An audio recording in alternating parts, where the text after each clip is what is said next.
So that's the story, guys. It's a big year this year for the $1 Million Challenge, but I don't know how it's going to go.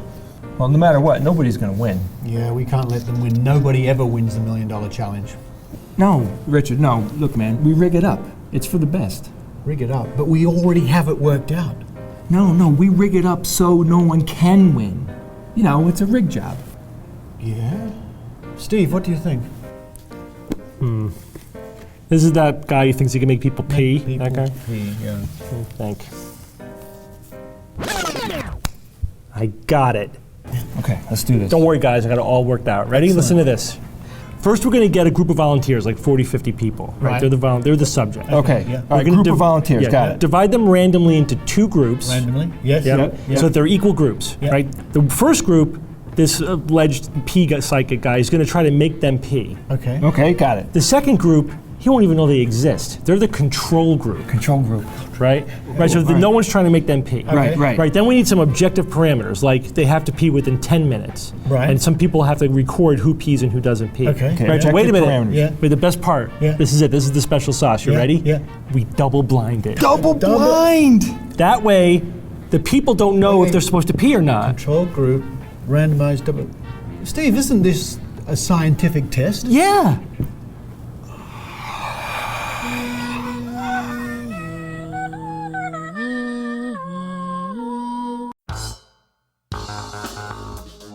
You're listening to The Skeptic's Guide to the Universe, your escape to reality. Hello and welcome to The Skeptic's Guide to the Universe.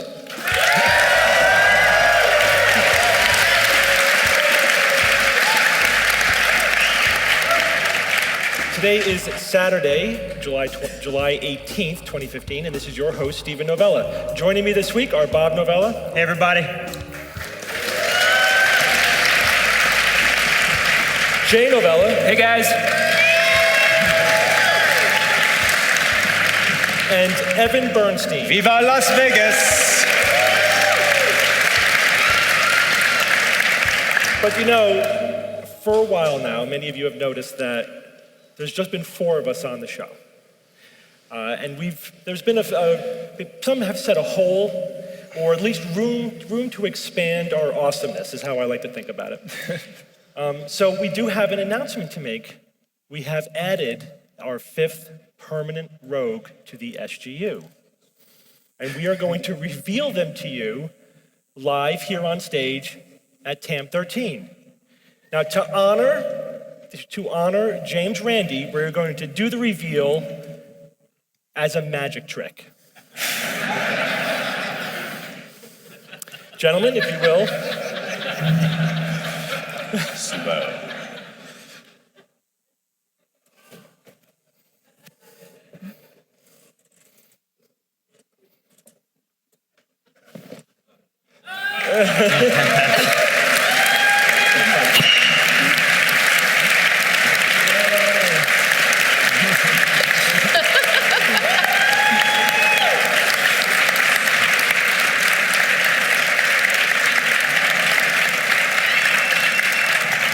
For those of you who don't recognize this awesome skeptic and science communicator to my right, this is Kara Santa Maria. Kara, welcome to The Skeptic's Guide. Hey,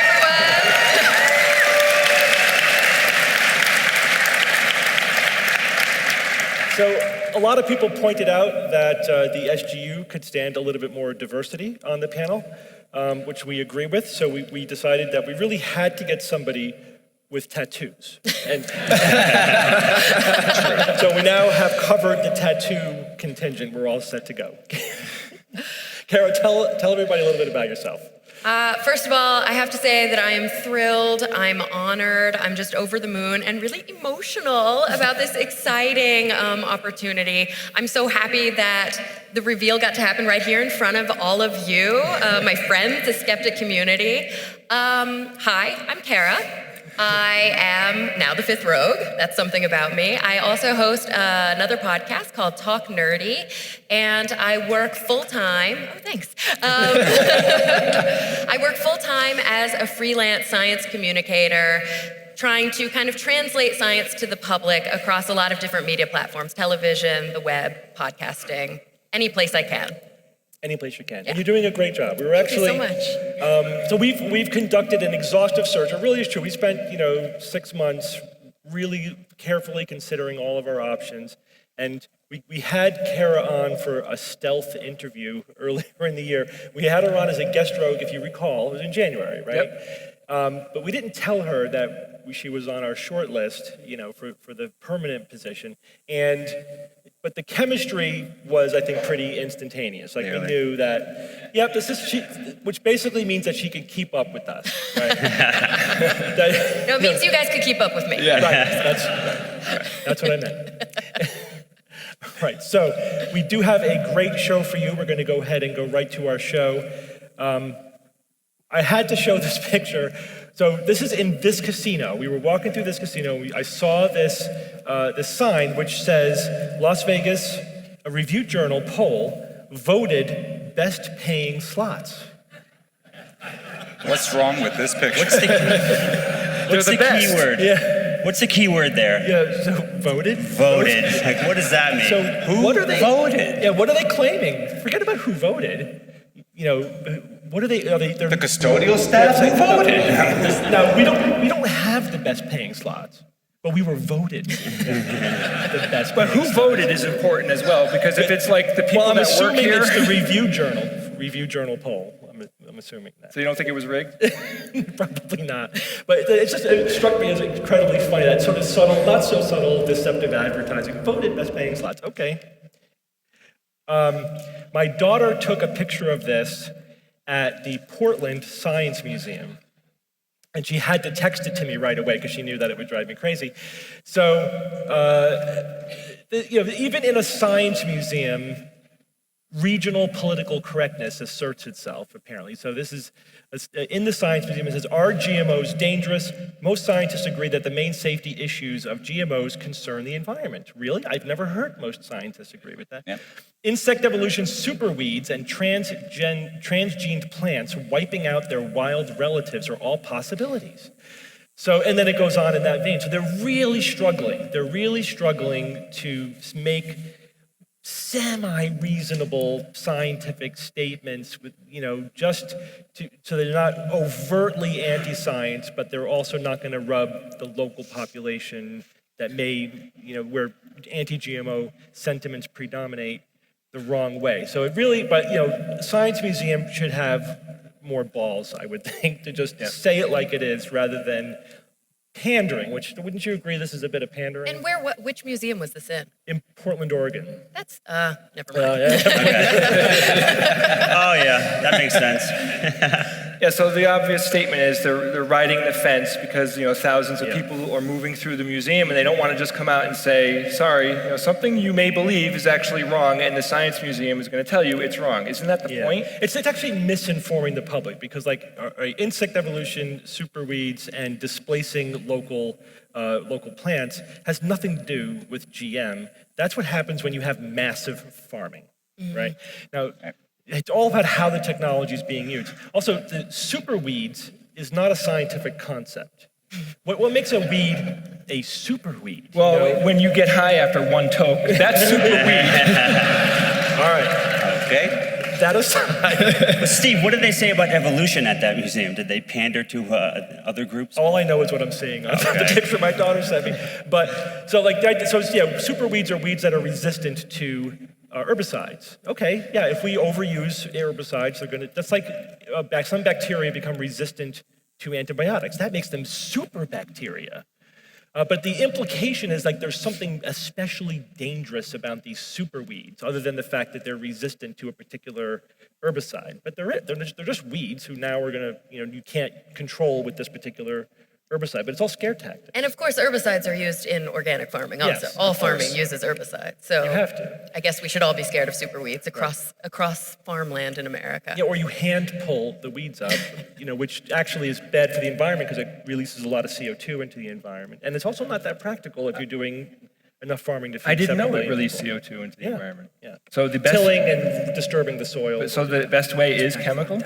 Well, it's, you want to use what's called integrated pest management, which is using a variety of methods that are optimized for the local environment and what you're growing, et cetera, so that you're trying to minimize the downside of any one particular strategy. Because if you over-rely on any one thing, then that, whatever that thing is, things will evolve around it. That's just evolution. That's like using one antibiotic over and over again. Yeah, everything's going to get resistant. Yeah, but nobody's going to claim that we shouldn't take antibiotics Right. if we get sick. I mean, antibiotics have completely changed healthcare across the world. Well, so it's a problem that we need to mitigate, but it's definitely not something that should make us, just nix this technology altogether. That's insane. Right.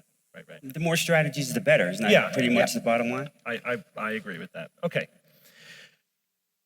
Bob, you're going to do your forgotten superhero of science. This is who I'm covering? Yes. Oh, yeah, that's right. Yes. Okay. All right. Henrietta Leavitt. Bob, talking to the mic. Running gag on our show. Should have seen that coming. Henrietta Swan Leavitt, 1868 to 1921. She was an astronomer who was the first person to have a key insight into the creation of the first standard candle of astronomy that essentially opened up the universe to us. It made us appreciate at least a better approximation of the scale of the universe and the distance to very remote galaxies, which we were not able to do before her work. Now, Leavitt investigated a lot of variable stars in the Magellanic Clouds, about, I think, 1,700 stars. She found 47 of them that were Cepheid variables. That's a very special class of variable star. They pulsate. They have a period where they pulsate, increasing their diameter and their luminosity over a period of time.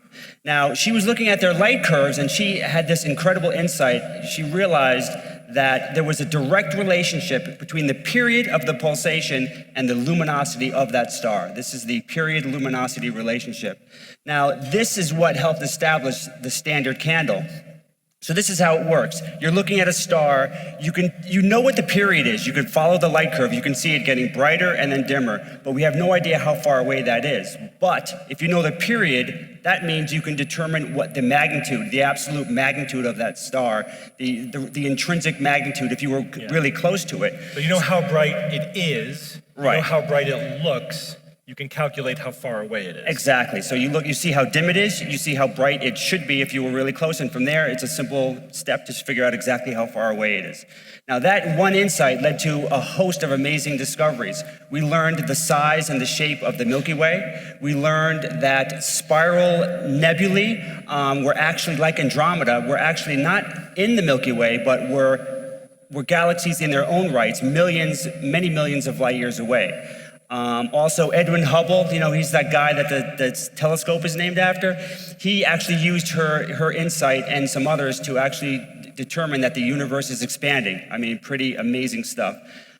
So, remember Henrietta Leavitt.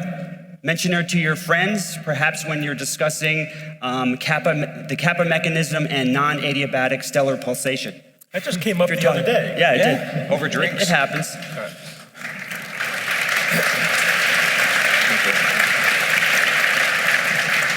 So what do you guys think is turning into the biggest science news story? Pluto, come on, Pluto. Pluto. I love This is Disney turning films. into a much bigger story than I thought. Our best image of Pluto as of 1996 was essentially a very few number of pixels, essentially an amorphous blob of light. That was the cutting edge of our image, our knowledge about Pluto up until very recently, even as late as 2005. We could see Pluto, its big moon Charon, and its smaller moons, but we couldn't really see any details on the surface. Then New Horizons arrived at Pluto, and we started getting awesome pictures. So this is actually a picture of Pluto taken before the probe stopped sending us pictures so that it could focus on its close approach. So this is not close approach. This is just fairly close. And you could see, we could actually see a world. You could see details. It doesn't look like a blob of light or pixels. It looks like a world. Now, are you guys ready for close approach to Pluto? There we go. So now we could see flat surfaces. You could see mountains. You could see incredible detail. This is just we're starting to get data. It's going to take, as we said previously, 26 months to get all the data back that it gathered as it whizzed by Pluto. and every day we're getting more images, and this is like the first one that NASA produced is super close. Now, the key thing here, Steve, I think, is that this is really evidence of geology that is not 100 million years old. The plains there are like 100 million years old. Yeah, so if you see the flat, bright area on Pluto that's not cratered, that means that that's recent, and the astronomers estimate that that area is no more than 100 million years old. That means Pluto is geologically active. Yeah. That's incredible. Yeah, that's awesome. We can pull back and get a better idea of where this region is on the surface of Pluto. So you can see a little bit more detail there. Wow, Steve, that looks familiar. Is that a monolith? What's that on the? Well, it's a pareidolia, you know. If you turn what's that on the left? Is that from this altitude, it's kind of ugly. It is a little ugly. There's also these deep, like furrowed valleys at the bottom there. Let's see if we can put that into more context. There we go. Oh, now it makes sense. And who knew that Pluto was such a fan of the Skeptic's Guide to the Universe? Go figure. Yeah. So George has been Pluto this whole time. The man gets around. He does get around. Okay. So this is Pluto's moon Charon, which I had. So this is super close. This again was just a pixel of light until very recently. Again, now it looks like a world. I had to show this because you see the dark region at the top of the planet. It's dark. It has that kind of squared off U shape. It is amazing that looks exactly like Mordor from Lord of the Rings. Yeah. Right? And guess what astronomers are calling that region of Charon? The Hobbit, it's Hobbiton, right? The dark splotch. They're calling it Mordor. Yeah. How cool is that? How great is that? That is cool. That is cool, which proves that astronomers are nerds. They didn't give it a boring number designation? Awesome. Freaking Mordor. love I had to show that. That's awesome. Real quick, how awesome is it that we're alive during a planet and a planet's moon discovery? Not discovery, but we could see the surface now. We couldn't see it a month ago. We're seeing it today. A dwarf planet, really. Yeah. Well, let's be clear. Yeah. A Kuiper's Belt object, actually. It starts early. Okay, but Jay, is there anything else that I did wrong today? Jay, don't forget, this isn't just Pluto. This is a region of our solar system that is unknown. We know it has never been visited. This is a milestone in this type of exploration. So, people have pointed out that it's probable that this is the last time in our lifetimes that we will go from knowing almost nothing about a planetoid in our solar system to knowing a tremendous amount. This rapid increase in knowledge, about Pluto and its system, that's probably the last time this is going to happen in our lifetime. Maybe the youngest among us, might experience it again, but we're pretty much done, except for the outer Kuiper Belt objects. Yeah. All right, Jay. The European Union has some interesting ideas about space exploration. Give us up to date. Well, the new Director General of the European Space Agency, who just started the beginning of July 2015, Professor Johann Dietrich Wowerner. Not bad. So he was the former chair of the German Space Agency, which I think qualifies him for the job. And in his first week on the job, he said he wants to build a lunar village. A village on the moon. A village on the moon. And who are they going to send up there? The village people. That's a start. Were they going to dance on the moon? They're going to moonwalk on the moon. Moonwalk, there you Obviously. go. Hey-yo. Let it go. Okay, so right out of the gate, that might sound a little crazy. What do you mean you want to build a village on the moon? And you're saying they should build it on the dark side of the moon, which does make kind of sense because it's probably easier to maintain life because of the temperature. But he said that's solar. Wait. There's no dark side of the moon. You mean the far side of the moon? No, the dark side of the moon. Like the album. You never listened to the album? Wait. No, but seriously, there is... No, he actually said the dark side of the moon. There is no dark side of the moon. Of course there isn't. It's all dark. And the far side of it, I don't want to say the far side of the moon. No, I know. The whole moon gets exposed to sunlight. Yeah, But yeah. for whatever he means, I don't know what the hell he means. I'm just reading what the he far said. side. It's the far side. Possibly he means the far side because the moon's locked in orbit with the Earth. We see the same face of the moon at all times. Well, then I don't agree with that because I want to be able to see the Well, colony. not only that, but it's the far side of the moon gets all the meteors, right? Because it's facing away from the Earth. But it also probably has, I guess, like less tidal forces. You know, there's no Yeah. water, but less kind of gravitational forces on it, which maybe, I don't know. I don't know if that's. I'm just making something up right now. But isn't that where That's all all right, the we do it water all the is? time. Isn't that where all the water resources The water is at the poles. And if that's what he means, that makes sense. You should Oh, build it yeah, at yeah. the poles because there are craters on the poles of the moon that never see sunlight, and there could be some frozen water there. So that's maybe what he meant, but not. You shouldn't use the term dark side because it creates misconceptions. Okay. All right. Thank Oh, you. we're out of time for this. So, thinking about this, I agree with a lot of things that he said, not that that matters, but you're saying that we could perform an enormous amount of science with a permanent station, permanently manned moon station. I don't know exactly what Moonbase Alpha. Moonbase Alpha. But another huge reason that he said was that this would be a good launching point for bigger space missions like Mars. And he actually said something along the lines of, NASA wants to go to Mars. If they really want to do it, the way to do it is via the moon. Yeah, the gravity well is so much better for launching.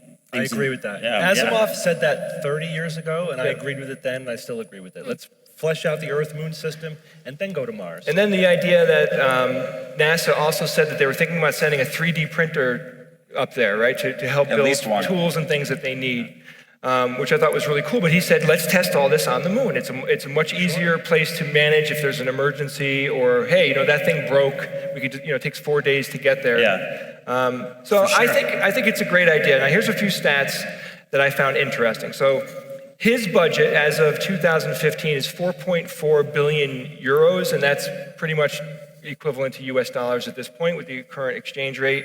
That is not a lot of money, particularly when you compare it to the cost of the International Space Station, which was 150 billion, right? So, on his yearly budget, he couldn't do it alone. Well, I guess you got to start somewhere, but that is not nearly. I mean, we're talking you need so much more than that to actually. Absolutely, but accomplish this. he knows it would have to be an international effort. Of course. And he also thinks it's a very good idea that it is an international effort for several reasons. He was saying we need to do these things internationally. We need to get all the entire world, not just 4 or 5 nations, but the entire world. That's going to cost trillions of dollars. Yeah, So trillions. that's To fully produce, a living atmosphere there. But you know what? Here's a question. When is the last time that we actually had a manned mission to the moon? It was the end of the Apollo. Yeah, it was in Early the 70s? 70s? Early 70s. It's 70s. That's sad, isn't it? Very sad. Well, Superman went there in 1979. Okay. So about the same time. And I think it was the second movie, right? Yeah, so 79. Yeah. So, yeah.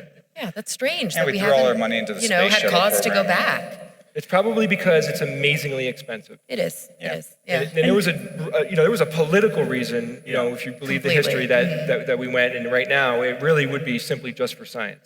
But it does seem like such a good idea. I mean, so many people are excited about Mars One. So many people are excited about these kind of pie in the sky, I think, movements to be able to go and terraform Mars. We're not ready to do that. No This way. is definitely a kind of a way station on the way. Yeah, I think we need the technology that we would gain from doing this, and then it makes more sense. We'll learn to go to so Mars. much from just going to the moon first. I like how in this picture, though, there's a car with headlights sort of driving down the road. That's an interesting idea, but I like you'd have kind your of own doubt house. that will ever happen. But Ev, like that little Eskimo hut there is yours. Oh, on the cool. moon. So a couple more things, guys. $2.9 billion to run the ISS annually. It's a ton of money. And NASA's 2015 budget is $18 billion. Yeah. So there's a lot of money out there, but $18 billion when you start adding up gonna do missions it. like this is really not that much money. Right. Plus, we have to get there, otherwise we're never going to discover the obelisk, right? Yeah. Or the monolith. Yeah. All right, Bob. Bob, you're going to tell us about fighting giant robots. Guys, can I come out now? What? You're still out there? Oh my God. Jesus, George, what? I forgot about him. Have fun, Charon. George. Oh my God, that's hilarious. George was taking off my shoes under the tape. You sure it was your shoes, Jay? Yeah, so fighting giant robots. Yes, the United States has declared war on Japan. Not really a war, it's more of a challenge. And it's not people really fighting, it's giant robots. But how awesome is that? Now this started, I'm sure a lot of you have heard of this. This started earlier this month. Megabots Inc. From the United States made a YouTube challenge to the Japanese company Sudobashi Heavy Industry, which quickly went viral. And the CEO said in his YouTube video, "We have a giant robot, you have a giant robot, you know what needs to happen." Of course. "We challenge you to a duel. In 1 year, we fight." So the response came just a couple days later from Kogoro Kurata from Sudobashi. He said, "Yeah, I'll fight, absolutely. We can't let another country win this. Giant robots are Japanese culture." Clearly. But his best line was, "Just building something huge and sticking guns on it, it's super American." He said, "We really need melee combat," and I can't disagree with that. "I want to punch them to scrap and knock them down to do it." So it's on. It's totally on. It's on. That was trash talk. But I want to set expectations here. This image you're seeing on the screen, yeah, this is what we want to think when this is going to happen. It's not going to look like this. To be a little bit more realistic, think of this. Think of these Rock'em Sock'em robots. I remember that. Bob. All right, that's a little bit closer to reality. I had those. Of course we did. I remember kicking your butt, Jay. It'd be the red robot every time. Yes. So let's take a look at what the real robots are going to look like. So you see here on the left, that is the Mark II. That is America's first fully functional giant piloted robot. I've always wanted to say that. Look at all those spectators standing around. Like, imagine a bad scenario. They're it's gone mad. Everyone run. I wish I were there. So it's 6 tons, 15 feet tall. It's controlled by 2 pilots. Are they neurally connected to Not each other? yet. That's the Mark V. This is the Mark II. Are they in there, or are they? This robot can shoot 3-pound paint cannonballs. I mean, who's played paintball? They're little things. This is a 3-pound, and it could shoot it at 100 miles an hour, which is 160 kilometers per hour. And I've seen that thing in action. That puts a serious dent in the car. I mean, that's pretty powerful. Lots of kinetic energy. Bob, yes. Is that a guy I see in it? They're in a cockpit? Yes. Yep, there's 2 guys in that one on the left. So that's the Mark II on your left. On the right is the Kuratas. It's a little bit smaller, a little bit lighter, only 13 feet tall. There's a single pilot, and it's commercially available. This thing has been on the market for a few years. Who owns bigger than that? ours. Ours is bigger, ours is heavier, but... Who has purchased this thing? Who has that in I their know. backyard? Evil scientists. To protect their island lair. If I had the money, I would so buy it. Come on. So Bob. Yes. Yeah, Bob's the evil scientist at the table. But this guy, the Karatas, is cool. This guy has twin non-lethal Gatling guns. I think it shoots Whoa. BBs. It has a hyper-advanced targeting system, whatever that means, and it's got a heads-up display, which is really cool. Now, the goal, though, is interesting. Megabot's goal is not just this battle. This is just a preliminary thing. What they want to do is create $1 billion sports league where giant robots battle each other. This is their end game. They're doing this just to generate interest and to raise money. They tried Kickstarter. There wasn't enough interest, so they latched onto this idea, and I think it's a really cool idea. So the plan is for June 2016. Megabots would love to have it on an aircraft carrier in international waters, which I think is an awesome idea. But predictions. All right, now we've got a year for upgrades, so who knows what could happen in a year. But the Mark II, the United States robot, I mean, it doesn't really even have arms. Those are just like weapon platforms, and if they're not going to be using those, then they need to do a lot of work. And I think the Karatas, just look at it, there's no rust. It's been around for years, and the arms seem like arms that could possibly do some sort of melee combat. So right now, my prediction, based on how they are right now, is going to go for Japan, I believe. I don't know, Bob. I'm worried because one of these could accidentally become sentient during the fight and kill everyone. Like, this is not cool. They're already sentient. There's people inside, so... Isn't there one on the right from that movie Chappie?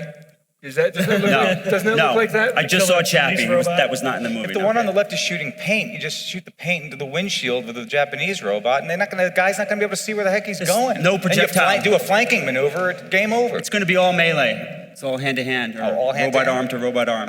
Oh, so they might even they might knock each other over. Of course. For real. Japan is saying they want to pound it to scrap, so yeah, you might see some of that. Wait, it's all hand to hand, then why is he shooting paintballs? Yeah, that's how it is right now. And have to upgrade it for that's what the hand-to-hand. Mark II wanted to do, but Japan said, no, that's too American. Let's just do melee combat. So that's Gotcha. Okay, let's move on. So, Kara, your first news item. I know, and I picked one that's really exciting. It's very happy. Well, tell us it's about very it. upbeat, you know. Look at the wonderful stock photography model there. I love it when you see stories about depression online because they always pick these like sad stock photography models.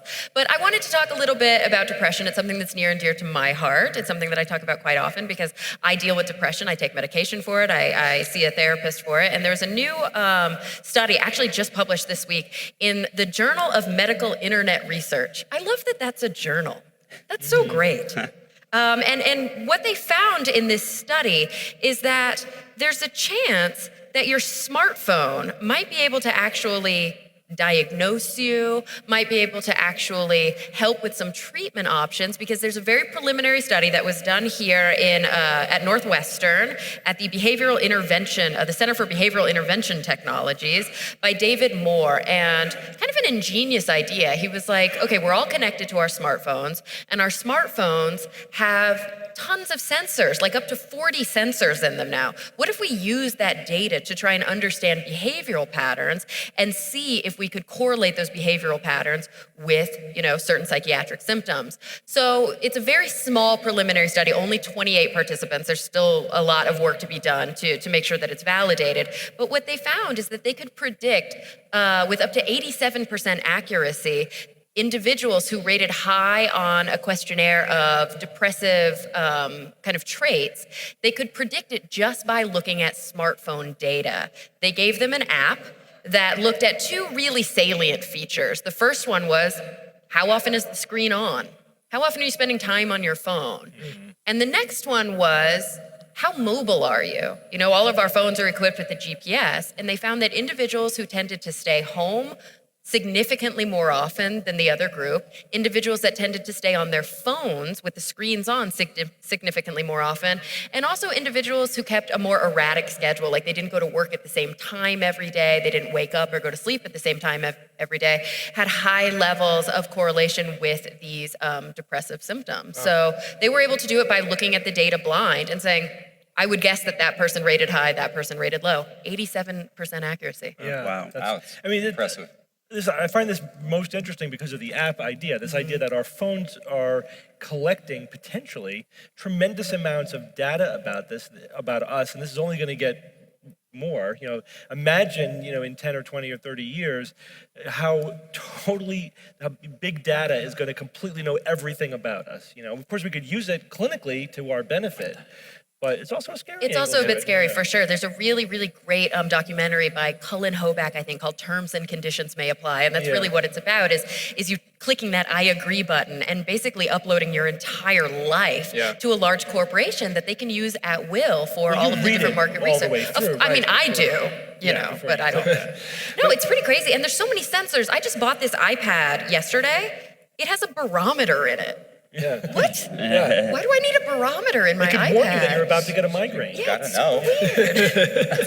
It's like a therapy dog. But think about You don't have to feed it. the idea that it's going to be capturing, or the future phones are going to have the ability to capture biology. Like, my wife and I just got the smartwatch, the Fit thing, whatever, and it's monitoring my sleep and my heart rate and all that. And as this technology snowballs, you just got to imagine that everything about you is going to go onto the web. Which, in some ways is so great because now we can be using this data kind of prophylactically. We can be using it in a preventive way instead of, this has existed for a long time, different kinds of electronic monitors for people who have had heart attacks, for example. Yeah. And then they wear these monitors at home, but usually that's once it's kind of too late. Yeah. That's during the treatment process. So the fact that, young, healthy people can be monitoring themselves throughout their lifetime and say, oh, did you see that weird blip? Yeah. Maybe I should go get that checked out. That would be great. Like your doctor looks over, like, let me look at the graph chart of you this past year for your yearly physical. All right, but let me tell you the downside of that, right? Because whenever we do that in medicine, we gather tons of information.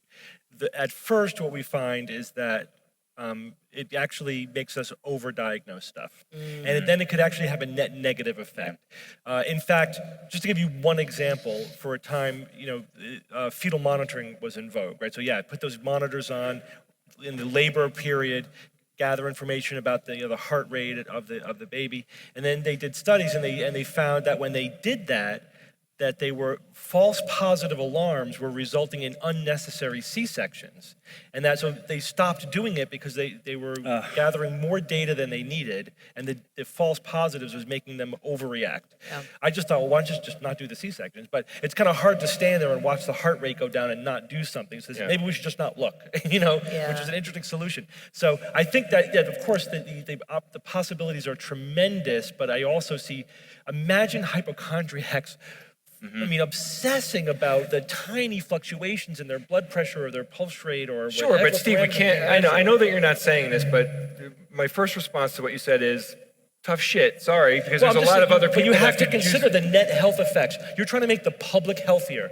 You're proposing this as a public health intervention. And when you do that, you have to consider the downside. I'm not saying don't consider it, saying, because don't touch me, okay? The public health effects, the net effects could actually be negative. And here you're talking about really kind of more hard physiological data. This study is talking about behavioral data, which I think can be interpreted in even more loose ways. For example, one of the things they were looking at was the actual physical time that the screen is on your phone. Well, how many of us have jobs that require us to constantly be on our phones? Yeah. Does that mean that I'm suffering from a clinical, situation, or am I just at work? Like that's a big thing. And they'll have to be able to come up with more and more robust algorithms for analyzing this data. Yeah. It's a brave new world. But I think I'm not a Luddite. I'm in favor of it. I think it's going to be great, but we have to go in with our eyes wide open and just learn from our past experiences. More data isn't always better. It all depends on how you use it. Yeah, which is why we should all be reading the Journal of Medical Internet Research. Yes, absolutely. Yeah, okay, let's move on a little bit. So science education is near and dear to all of our hearts, and we talk about this frequently on the show.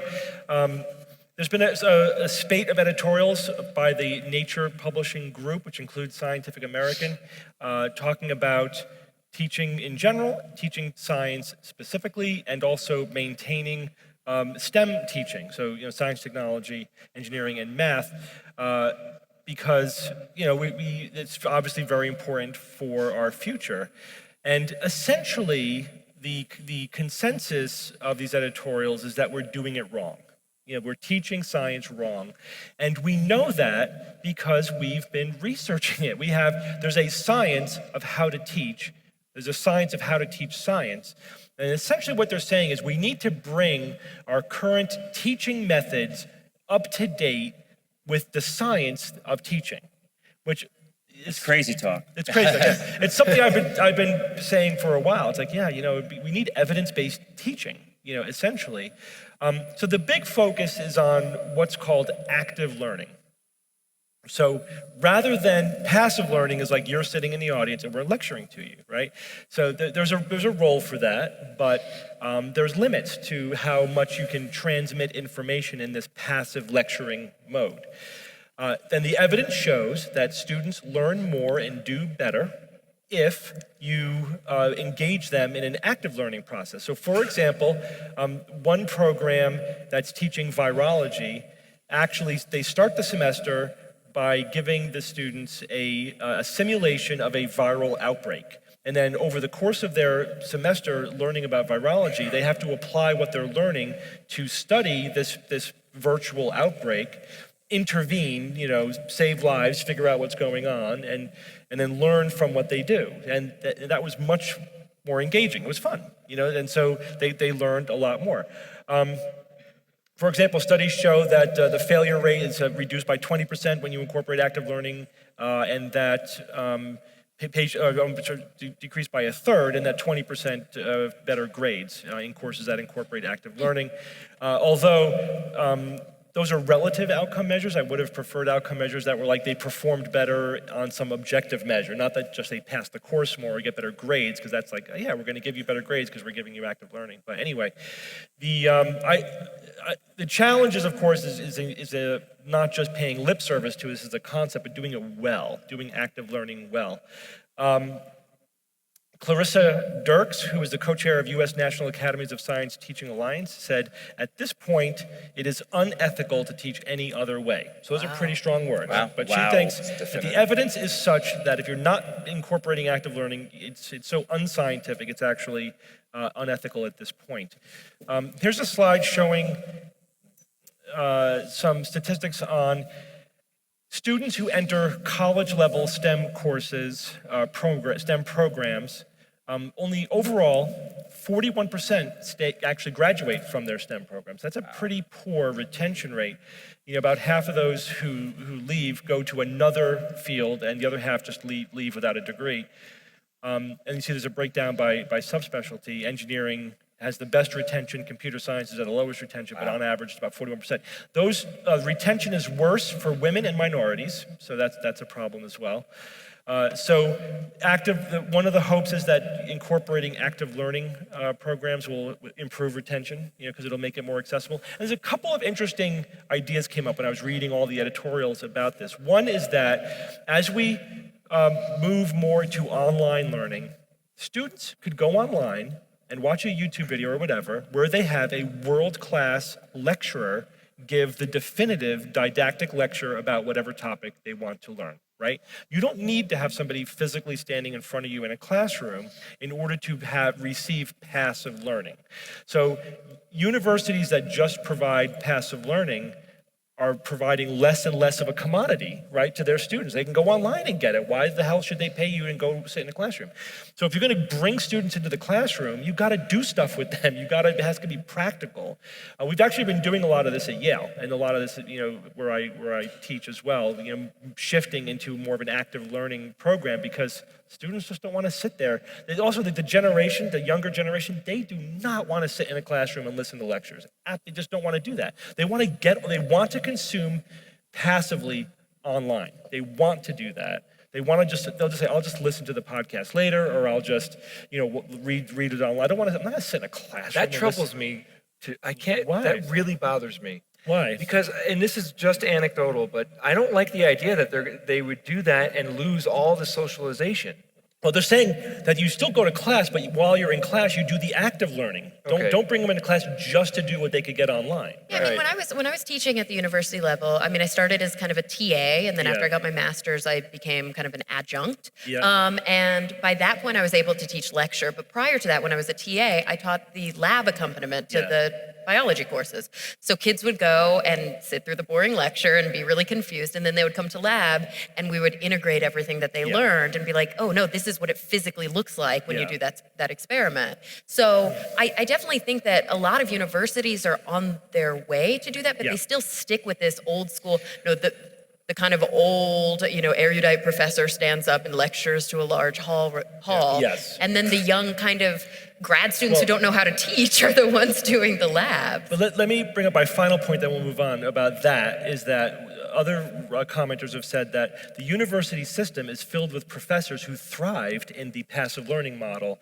Maybe students who didn't do well in that model, they got filtered out. They're not the professors. So there's this almost built-in bias towards passive learning, because those are the people who did well and became professors. But anyway, it may take some inertia to really change it over. Let's move on. So Evan is going to tell us about this gorgeous fossil. But Carrie, you have to show people your tattoo.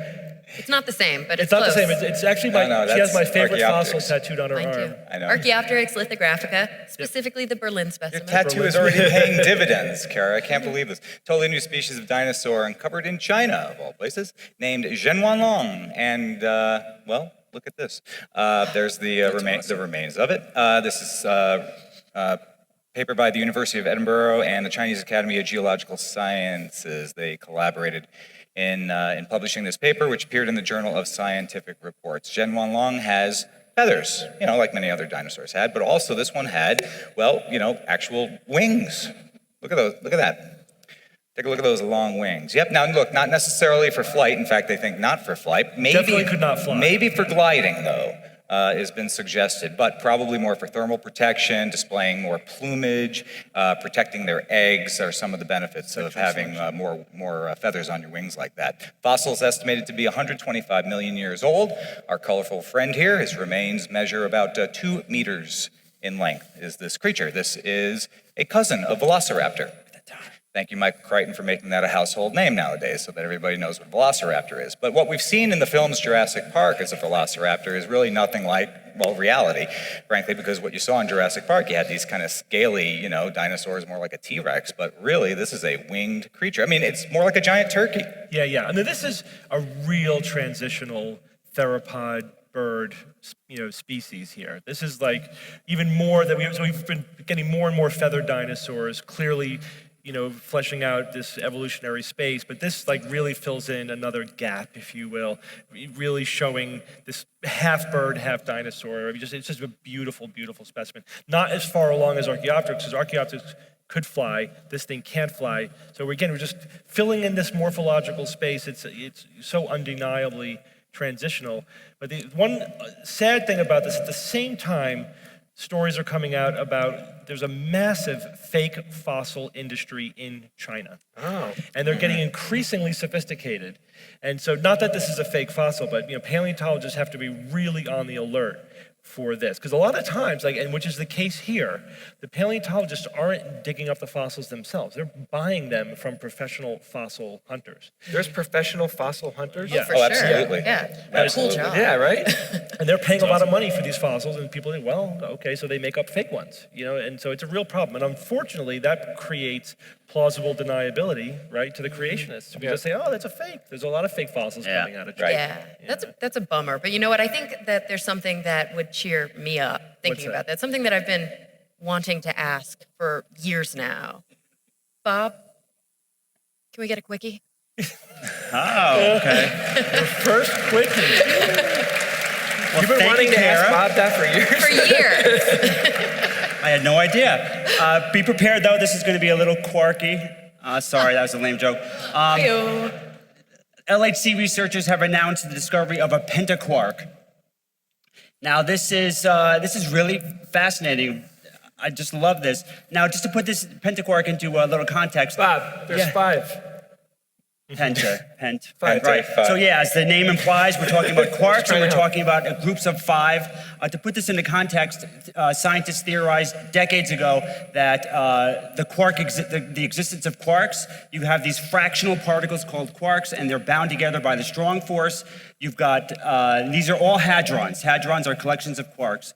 And so you've got baryons that are the particles that protons, neutrons, pretty much everything we see here, those are the baryons. You've got the mesons, which are just 2 quarks, a quark and an antiquark. Now we have a pentaquark. And theories have pointed to this for years. You've got the tetraquark, which we really haven't really discovered, not like this guy, but now it looks like the pentaquark may actually be really be here. It's been hinted at for years and years, about 15 years. They said, oh, look, we think we found pentaquark, but they looked at it later and it's like, no, the evidence, it's not solid enough. It's too much noise in that signal. But I think they really nailed this one. The comparison they gave was interesting. They said in the past it was like trying to find the silhouette of a particle, but now all the lights are on and they're looking at it from lots of different angles. And in fact, I think their confidence level is at 9 sigma, which is an amazing level. They seem to be they really nailed this one, I think. And they're just so confident. And I know it's, scientists have been confident in the past, but 9 sigma is impressive. So remember though, the pentaquark is not a particle, it's a composite particle. You can create many different types of pentaquarks because you've got 6 quarks. You could take any 5 of them and make one of them an antiquark, and then you can mix them up and make lots of different pentaquarks. So it's not one particle, but it's a composite particle. Now we really need to confirm this, of course, but we need to find out about their behavior, how they're bound, and lots of other different things. So stay tuned, this is going to be interesting. Yeah, this is cool. This is actually a huge discovery. Yes, this has been your Quickie with Bob. I hope it was good for you too. Thanks, Bob. Almost forgot. It's good for me. Yeah. Good point. Well, everyone, it is time for science or fiction? Will Daniel make his way to the stage, please, while I introduce the segment? So we have a guest who's going to be joining us on the stage right in the open chair. Daniel won the auction for this slot last night at the SGU dinner. Thank you, George. Dan Murphy.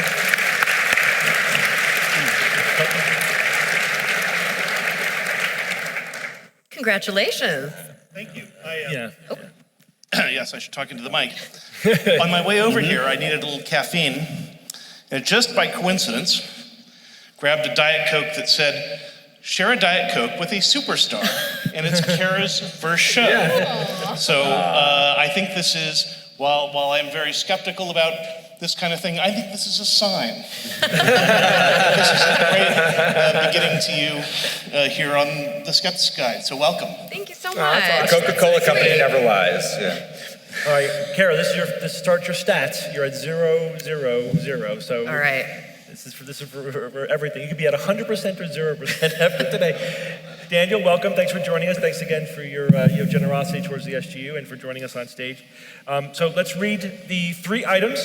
We're going to read the 3 items. I'm going to poll the audience very quickly.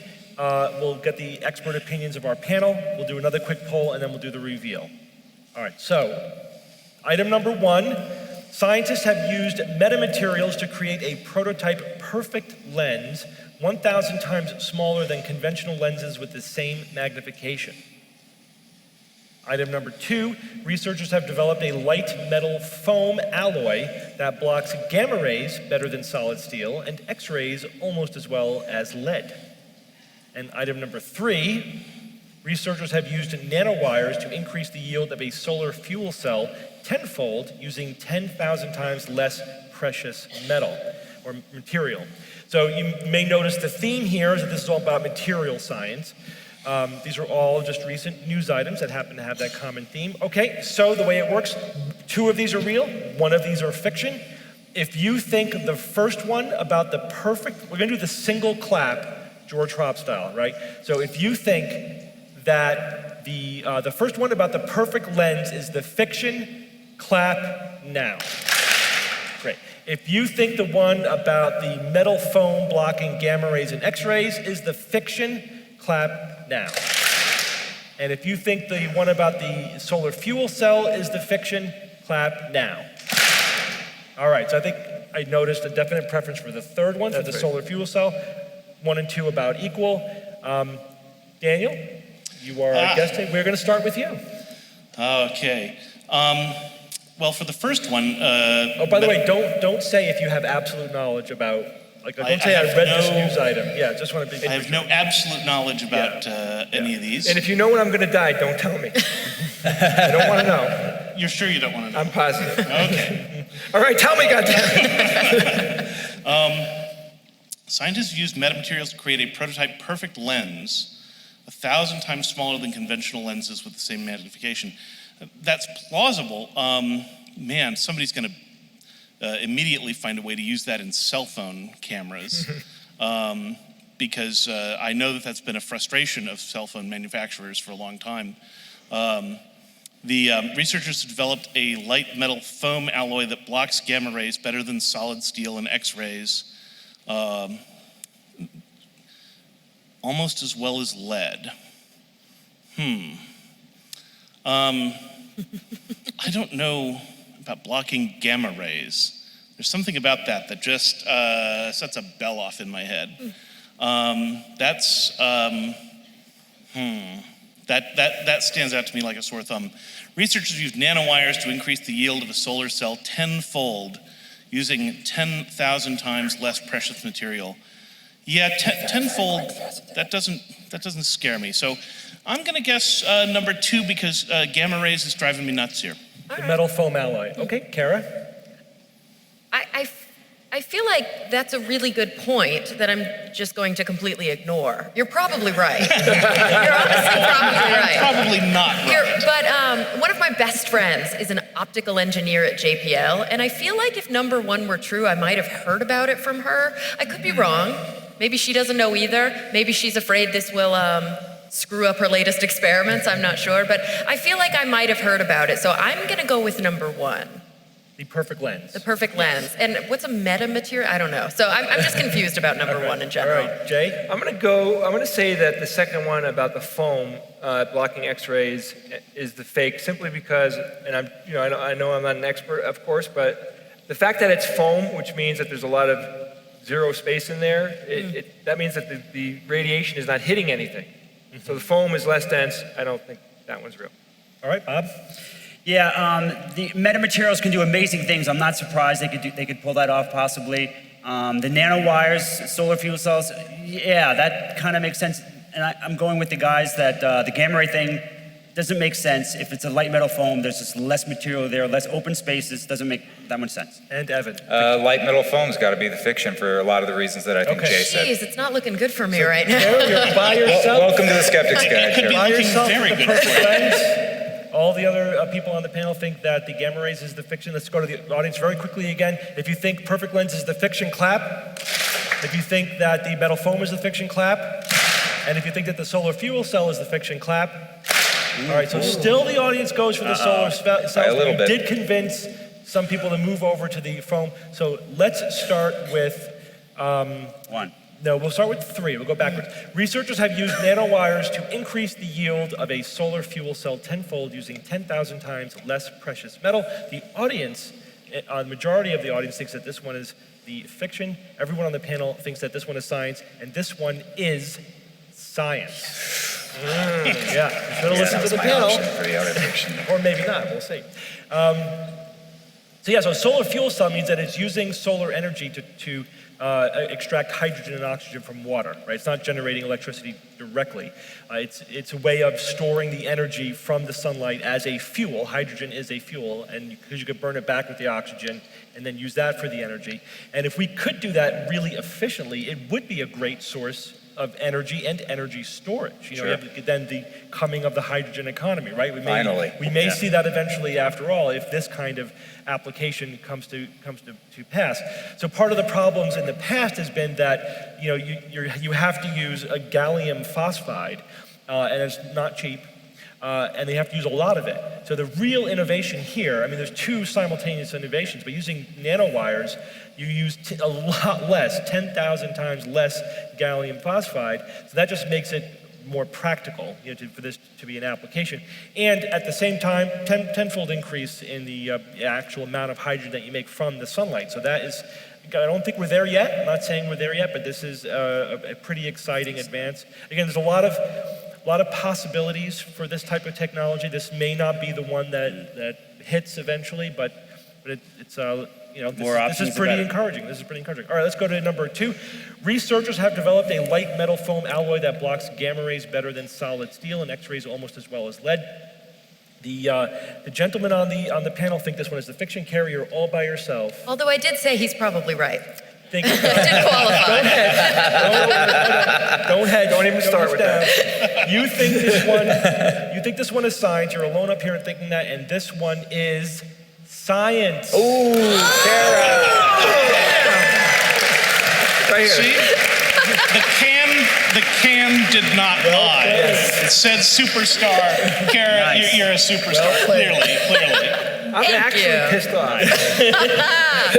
100%, yeah. So, Jay, you're right. What you're saying intuitively makes sense, but what the researchers found, it's an alloy using tungsten. It's called high Z steel. I don't know why that, or is it maybe high Z steel, or whatever. So this is done by North Carolina State University. They tested some of this foam metal alloy, and they found that, it blocks gamma rays better than if it were solid steel. So this is great for space This is detection. absolutely perfect for space exploration. What's the mechanism? How does it work? Well, it's just the material itself. It's just the foam is better at blocking gamma rays even than if it were solid. So the other thing is that they said for X-rays, it's not quite as good as lead, but it's getting there. And the researchers are confident that when they're still researching this, they'll be able to get it to the point where it's actually even better than lead. And of course, it's much lighter. So it's the amount of radiation you're blocking for the amount of weight that you have. Right. So this is good for not just space travel, but also like X-ray machines or any technology where there's radiation involved. Or nuclear, factories or nuclear power plants, et cetera. So any place where there's radiation, this could be really optimal, lightweight, structural shielding. Yeah, it's awesome. Yeah, very good. Which means that scientists have used metamaterials to create a prototype perfect lens, 1,000 times smaller than conventional lenses with the same magnification. That one is the fiction. But it's a metamaterial. They can do anything. I know. So they are researching this, Bob. But they haven't made a prototype. They're nowhere near making a prototype. This is Michigan Technological University.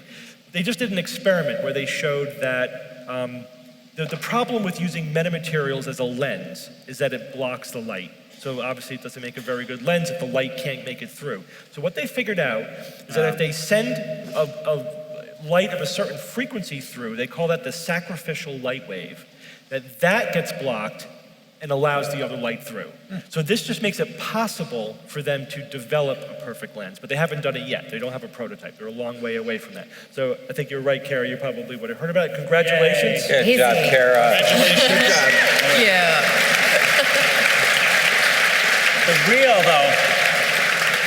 The real good news, I think the best news about all of this right now is that now Kara is in the lead and Jay is no longer in the lead. That's awesome. Wait, that puts me in third place. Crap. Oh well. She's one show away, Bob, from being. Don't worry, it'll happen. All right. So very quickly, we're running out of time, so we want to thank everybody we have to thank. Thanks to Chip, thanks to the JREF, thanks for George for being awesome, of course. We have to thank our families who put up with so much crap all year long. All the work that we have to do, our wonderful wives who help us. They're manning the table back there. My daughters are here with us too. They're also manning the table. Phil Hudson. Phil Hudson is with us filming. Who else? There's too many people we can't remember. But thanks to everyone who helps us do all the things that we do. And Evan, you're going to close us out with a quote. It's okay to fool people as long as you're doing that to teach them a lesson. Thank you. As long as you're doing that to teach them a lesson, which will better their knowledge about how the real world works. No matter how smart or well-educated you are, you can be deceived. James Randi from the film An Honest Liar. Available on Netflix. You have no excuse to not see it. Thank you all for joining this week on the SGU. Thanks again to the JREF and to the amazing meeting. And until next week, this is your Skeptic's Guide to the Universe. The Skeptic's Guide to the Universe is produced by SGU Productions, dedicated to promoting science and critical thinking. For more information on this and other episodes, please visit our website at theskepticsguide.org, where you will find the show notes as well as links to our blogs, videos, online forum, and other content. You can send us feedback or questions to info@theskepticsguide.org. Also, please consider supporting the SGU by visiting the store page on our website, where you will find merchandise, premium content, and subscription information. Our listeners are what make SGU possible.